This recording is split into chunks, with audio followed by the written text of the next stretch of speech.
Bonjour à tous et bienvenue dans cette nouvelle Envie de lecture. Aujourd'hui, nos chers invités, Laurent et Stéphanie, nous Bonjour, ont Isabelle. donc... Bonjour. Alors, qu'est-ce que vous nous avez apporté une sélection de beaux livres. Tout à fait. Voilà, une fois n'est pas coutume, on va parler de beaux livres. C'est Sur bien, plein de ça domaines. change un Oui, peu. ça change un peu. Voilà, Tout à alors fait. on commence tout de suite par Les années vogue, donc du photographe Robert Doisneau, qui a donc photographié, si j'ai bien compris, la vie parisienne, mondaine et artistique, quoi, des années 50. 50, tout à fait. Ouais, Voilà. 50. En fait, c'est effectivement, pendant une dizaine d'années, il a collaboré avec le magazine Vogue. Donc c'est en exclusivité pour Paris, Vogue. Hein. c'est une exclusivité pour Vogue, Ouais. tout à fait. Où, comme vous dites, voilà, il a photographié les scènes parisiennes de l'époque, alors à la fois mondaines et effectivement culturelles. Ouais. Donc finalement, c'est un Doisneau qu'on n'est pas habitué à voir. Hein. Doisneau, outre Oui, le musée de moins l'Hôtel de Ville, c'est quand même intime, quoi. voilà, c'est Ouais. quand même les Poulbeaux de Paris. Doisneau, Bien c'est sûr. du noir et blanc, c'est essentiellement Les Paris. petites gens. Les petites gens, Ouais. voilà, voilà, vraiment le cœur de Paris. Ouais. Rungis, j'allais parler des halles, voilà, surtout les halles, parce que les photos des halles du Doisneau sont absolument géniales. D'accord. Et là, en fait, alors c'est on les retrouve personnalités. le Doisneau parce que c'est que du noir et blanc. On Ouais. retrouve ça, voilà. Alors, par exemple, Brassens, voilà, il est allé à l'Opéra de Paris aussi pour lors des représentations Gigi Jeanmaire, enfin voilà, Ouais. plein de personnalités qu'on a peut-être un petit peu oubliées ou qui sont, le temps a passé. Moi, il y a quelques photos qui m'ont vraiment enthousiasmée et émue, comme on a une photo de Karen Blixen. Moi, je ne m'attendais pas du tout à voir Karen Blixen Donc, au Out pied of Africa, voilà, hein. voilà, l'auteur, entre autres, de Pour ceux Out qui of ne mettent Africa, pas voilà. forcément un nom. Orson Welles, Ouais. Montand et Signoret répétant une pièce d'Anouilh. Brigitte Bardot, Cocteau, Picasso, Bardot, tout le Picasso, monde est là. voilà, c'est ça. Et puis, le clou, c'est effectivement ce côté un peu mondain, avec des photos à la fois burlesques presque, Ouais. originales. Juliette Gréco. Gréco, voilà, Ouais. elle est belle, celle de Gréco. Ouais, On très retrouve belle. effectivement avec sa tenue noire, voilà, tout à fait. Et c'est des clichés qui ont déjà été publiés. Alors, ce sont des clichés quelques-uns avaient été publiés, pas tous. Dans Alors, il y avait eu une justement, grande dans exposition en 2012 pour commémorer le décès, Ouais. la naissance de Doisneau, pardon, en 2012. Il y en avait eu une très très belle expo à Beaubourg, au Centre Pompidou. Il y en avait eu quelques-unes. D'accord. Mais là, c'est vraiment, ça regroupe vraiment l'ensemble de ce qu'il a fait à peu Pour près Vogue. pour Ok. Vogue. Et il y a une Son exposition travail actuellement Et à il y a- Versailles, à voilà, l'espace Richaud, tout à fait. jusqu'au Avec- 28 mai. Voilà, C'est ça jusqu'à fin mai, tout à fait. Mais de Et ces l'exposition photos, est très sympa. des Elle est photos très de chouette. Les années Vogue. Tout à fait, avec quand D'accord. même quelques-unes du monde culturel. Il y en a une de Sarthe, il y en a une de Cocteau, Ouais. il y en a certaines, voilà. Je suis en train de chercher, d'ailleurs. Oui, et c'est effectivement assez déroutant de voir Doisneau dans cette forme-là. Mais lui-même disait que finalement, ces photos-là l'avaient aidé aussi à avoir de la patience. Il faut être extrêmement patient pour être photographe. Et finalement, les photos de rue qu'il prenait, Ouais. il y en avait beaucoup, effectivement, c'est sur le vif, mais quand même, il faut attendre, etc. Et justement, ces photos-là de mode, de mondanité, ça lui avait appris justement à être encore plus patient. Mais ce n'était pas des photos instantanées, quoi. Non, C'était pas des du photos tout. de pause. Voilà, c'est ça. Donc, il n'était pas du tout le même procédé, effectivement. Non, tout à fait. Un très très beau Ouais. livre et une très Ouais, belle c'est très beau. édition, Oui, des tout à photos fait. superbes, Ouais, vraiment. ouais. Ah, vraiment, ça vaut vraiment le coup. Et Très bon l'expo et choix. bien sûr l'album. D'accord. Parce qu'on découvre Doisneau d'une autre façon. Formidable, merci Voilà. beaucoup C'est Stéphanie. On va enchaîner alors du coup avec Rodin, Rodin, c'est donc ça. c'est un peu Le centenaire de sa mort. l'année C'est l'année Rodin. Rodin, tout à fait. Exactement, avec la plein grande d'événements. exposition, dont celle qui est au Grand Palais actuellement, qui vient juste de débuter et qui finira fin juillet. Tout à fait. Voilà, principalement. Alors moi, Alors. je voulais présenter deux ouvrages. Mhm. Donc le premier, c'est un récit sur l'accompagnement de Rodin. D'accord. C'est se mettre à côté de lui, l'accompagner sur sa création, sur sa liberté. Donc c'est pas ce qu'on voit habituellement, enfin ce qu'on étudie ou qu'on lit sur Rodin. C'est vraiment quelque chose, une mise à côté et un accompagnement dans sa création. D'accord. Voilà, de Là lire aussi quelque chose de plus, Marilyn pour le coup, Desbioles. plus intime. Oui, tout à fait, ouais. Un vrai D'accord. accompagnement chez Fayard. Donc un beau récit, un très Formidable, très beau récit. merci. Et sinon, le musée Rodin a publié donc un ouvrage, Wow. un très bel ouvrage. Ouais, ça a l'air sublime. Donc ouais, c'est le conservateur du musée Rodin qui Ouais. a sorti cet ouvrage-là. Donc voilà, c'est tous les Raphaël Masson. Raphaël Masson, tout Ouais. à fait, qui est édité chez Flammarion. Donc là, c'est vraiment, il y a des archives, Ouais, beaucoup il y a de des photos d'archives. clichés qui ne sont pas, inédits, qu'on n'a pas l'habitude de voir en fait. Donc les œuvres, les sculptures, on les connaît, mais là ce sont des prises de vue un peu aussi différentes de ce qu'on voit habituellement. Et donc voilà, on voit des manuscrits. Belle mise en page. Ouais, une très belle mise en page.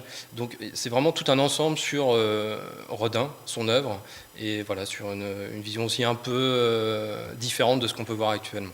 Alors, je sais, j'ai vu dans un mois, il y a un film qui va sortir là par Jacques Doyon, au cinéma par Jacques Doyon, où c'est Vincent Lindon qui va jouer Auguste Rodin. D'accord. Je ne sais pas si vous avez vu les bandes annonces. Non, j'ai pas vu passer. C'est très beau. Et il y a également effectivement un film documentaire que je vous suggère vivement de voir. En replay ou en DVD, produit par Arte, qui s'appelle Divino Inferno. On voit ici le visuel, réalisé par Bruno Aveillant, artiste plasticien. Et c'est un très beau film où les sculptures prennent vie, qui mêlent danse, poésie, littérature. Elles sont animées, c'est ça, En fait, oui, il a avec des danseurs, il y a un artiste contemporain qui s'appelle Mircea Cantor, qui fait une performance au musée Rodin, des danseuses qui s'animent, et Bruno Aveillant filme une esthétique visuelle assez magnifique pour filmer les corps en mouvement.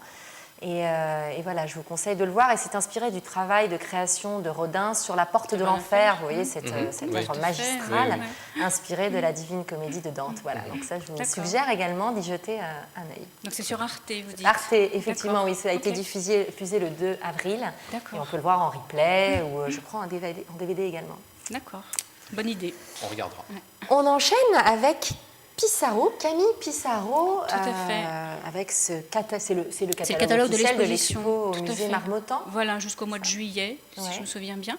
Oui, il me semble aussi. Oui, tout à fait. Qui est en cours. Qui est en cours, qui a commencé en février. Pissarro, c'est un peu le mal connu, un petit peu, je dirais, de l'impressionnisme. Et pourtant, voilà, c'est plutôt le premier ou le maître. Complètement. À la fois le premier et le maître, tout à fait, c'est tout à fait ça. Et alors, il est né aux Îles Vierges, Pissarro, moi je ne le savais pas en fait, et on comprend du coup la lumière qui a effectivement toujours illuminé ces tableaux, parce que la lumière effectivement des îles Vierges, enfin de la mer et encore plus sur une île, est un peu particulière. Il a vécu aussi au Venezuela, voilà, et puis après il a étudié effectivement aux Beaux-Arts à Paris. Il a beaucoup travaillé effectivement en extérieur, avec les séries, comme Monet l'a fait pour la cathédrale de Rouen, a toujours peint donc toujours le même lieu, le même paysage à toutes les heures de la journée pour voir justement les différences de lumière qu'il y a. Donc lui, il a beaucoup fait ça, et il a effectivement quelques exemples. Il est également aussi allé à Rouen. Et c'est une façon aussi de découvrir Pissarro, ou de le redécouvrir. Moi, c'est un artiste que j'aime beaucoup, effectivement. Alors, ce sont des scènes de vie, des scènes, effectivement, on suit les saisonnalités, on suit petites gens, là, au milieu des champs, au milieu des fleurs. Je me souviens d'une belle expo, une très, très belle exposition au musée d'Orsay. Je ne sais plus si c'était en 2005 ou en 2006. C'était Cézanne, Pissarro. Oui, voilà. Ils étaient contemporains et surtout très proches. Très proches, ils ont beaucoup travaillé ensemble, effectivement. Ils ont participé d'ailleurs tous les deux à tous les salons des refusés, notamment le premier, voilà, c'est ça. C'est comme ça qu'ils ont été connus, ils ont été lancés, énormément critiqués, comme on le sait. Voilà, donc c'est une façon de le découvrir ou le redécouvrir, surtout là avec le printemps qui arrive, c'est encore plus flamboyant, je trouve. C'est très très beau. Je ne suis jamais allée au musée Marmottan. En plus, c'est dans le 16e arrondissement. C'est dans le 16e, voilà, près des Maréchaux, et effectivement, c'est un petit musée qui est dans un hôtel particulier avec un joli jardin. Alors c'est vraiment, oui, là il faut y aller, c'est un très beau musée. C'est là d'ailleurs où il y a celui de Monet, Impression Soleil Levant, si je me souviens bien. Oui, ça il me semble bien qu'il est là.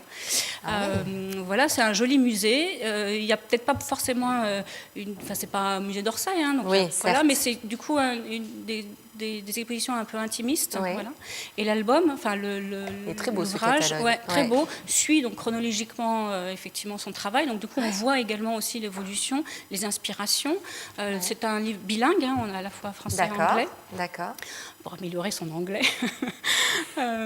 Voilà, c'est effectivement un ouvrage que je trouve qui à la fois complète l'exposition, ou apporte, si on n'a pas l'occasion d'aller à l'exposition, apporte effectivement quelque chose. Et qui lui rend hommage, du coup, une exposition aussi qui rend hommage à Pissarro. Voilà, c'est très bien. Merci beaucoup, C'est merci moi. Stéphanie. Et on continue avec vous, il me semble, Je crois, oui. pour ce dernier ouvrage qui est Le peuple des forêts, l'histoire de l'Europe sauvage depuis 20 000 ans. Voilà.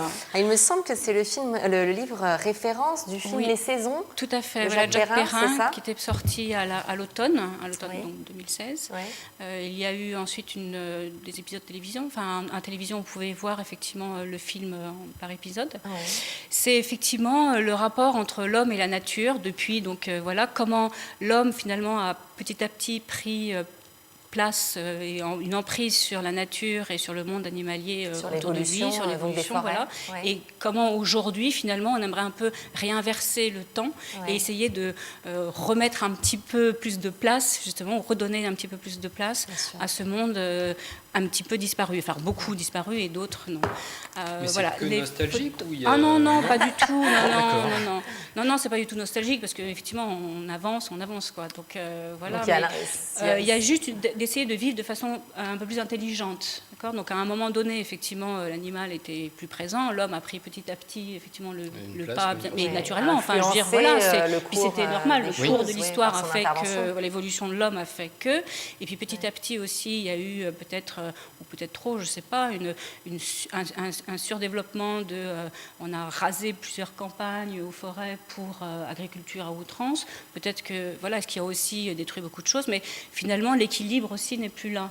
Et on le voit aussi dans tout le discours qu'il y a quand même aujourd'hui. Enfin, je veux dire, sans être écolo, sans être, voilà, il y a un besoin d'équilibre entre nature et homme. Bien sûr, qui n'a forêt beaucoup ou pas moins, forêt, d'ailleurs, forêt ou enfin, pas je veux forêt, dire, bison sur ou tous pas les bison, continents. c'est sûr que, voilà. Et donc, du coup, on a peut-être besoin encore peut-être plus aujourd'hui, de retrouver un certain équilibre. Mais on le voit d'ailleurs dans les villes. Je veux dire, très souvent, quand les toits redeviennent verts, il y a des cafés, les abeilles, voilà, sont les toits de le miel de l'opéra. Paris est Voilà. un des meilleurs de France. Tout C'est à fait, incroyable, voilà, c'est quand même. ça. Donc il y a de plus en plus de cafés. À Berry-sur-Wino, il y a un café où on voit des parcelles tout autour. En fait, il n'y a que des parcelles de vignes, etc., des jardins. Ouais, c'est mis Oui, avec les des jardins. parcelles. Il y a des voilà. villes qui sont beaucoup plus, Il y a le végétal, proches de de la nature, plus en... hein. Voilà, c'est Que ça. En France, En c'est plus, pas ça c'est genre clair. Berlin ou Londres, Ou New même, York, ou même New avec York, des écureuils avec partout. New York, tout simplement. Quoi. Donc c'est vrai qu'il y a peut-être un besoin de nature, ou du moins d'essayer de revivre en intelligence et en équilibre. Mais même pour parce les qu'on a hommes, en fait, besoin. même pour nous. les hommes, Tout à et rien fait. que pour l'écosystème. D'accord. Voilà. Donc, et puis les photos sont absolument extraordinaires. Oui. Rien que pour ça, en fait, les photos. Ça vaut ah oui, non, le tout à coup fait. de le regarder, vraiment, de le oui, lire. non, tout à fait. Merci beaucoup pour C'est ces moi. propositions. Voilà. Merci à tous les deux. Un Quelque petit chose, mot pour Laurent. conclure, Oui. juste, c'était pour emmener les gens vers les musées aussi. Voilà, on voulait Oui, avec de belles expositions. montrer C'est vrai, cette, c'est une faire très cette belle sélection. présentation-là, Oui, ce poussée, focus, parce qu'il y a toute une vie qui est super intéressante, qui existe dans les musées, Tout à fait. et qu'il faut se déplacer dans les musées. Merci, Voilà. Laurent. Encore plus pour le mois qui arrive, parce qu'il va Oui. y avoir le mois de la photo. Exactement. Et profitez-en, il y en a Ouais. partout et c'est absolument génial. Merci, je suis obligée de vous couper. À très bientôt, on continuera À bientôt, cette discussion Isabelle. la prochaine fois. Merci à vous, on se retrouve très vite pour une nouvelle envie de lecture.